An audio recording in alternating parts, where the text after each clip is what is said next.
Les élus du Briançonnais et les techniciens des communes avaient demandé à ce qu'on intervienne et on propose des journées de partage d'expériences sur différentes thématiques. Et la première thématique qui a été choisie, c'est sur la réhabilitation de l'immobilier de loisirs.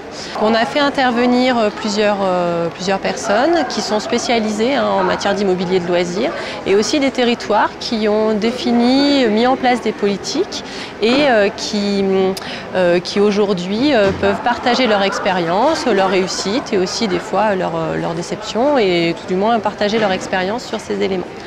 Parmi les intervenants, le représentant d'Atout France, l'agence de développement touristique de la France, a dressé un panorama de l'immobilier de loisirs et présenté les expérimentations nationales en cours.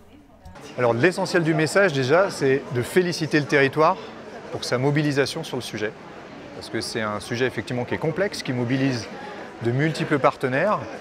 Quand on parle réhabilitation d'immobilier de loisirs, ça fait 35 ans qu'on parle de ce sujet. Par contre, aujourd'hui, c'est un message qui est de plus en plus prégnant parce que la construction neuve ne se positionne pas aussi facilement qu'auparavant. Et donc, on a tout intérêt aujourd'hui à intégrer l'immobilier de loisirs existant, c'est-à-dire dans une problématique de rénovation et de remise en tourisme, c'est-à-dire location ou occupation par le propriétaire. Et un autre message, c'est aussi de dire à s'intéresser à l'existant, mais tout en maîtrisant également la construction neuve. On a été plutôt dans une logique de construction neuve pour pallier à la sortie de lits marchands, pour maintenir l'activité économique des territoires. Et donc là, tout l'enjeu, c'est de dire comment je maîtrise la construction neuve d'un côté et comment j'interviens également sur l'existant de l'autre.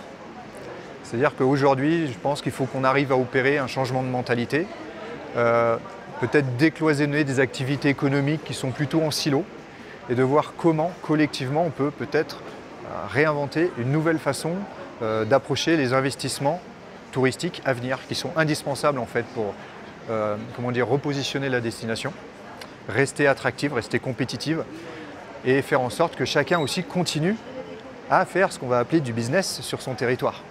Voilà, donc je pense qu'il y a un changement de mentalité à opérer. Et je pense que le maître mot, ça sera la confiance. L'enjeu de l'immobilier de loisirs est très important pour le développement économique des territoires de montagne. Ça fait quelques mois que je suis à Briançon, mais je peux vous dire que cette question de l'immobilier de loisirs, elle est présente dans toutes les vallées, dans tous les massifs. Donc c'est un enjeu touristique, de développement touristique, économique et aussi écologique, de transition écologique. Donc l'État est nécessairement un partenaire de cette opération.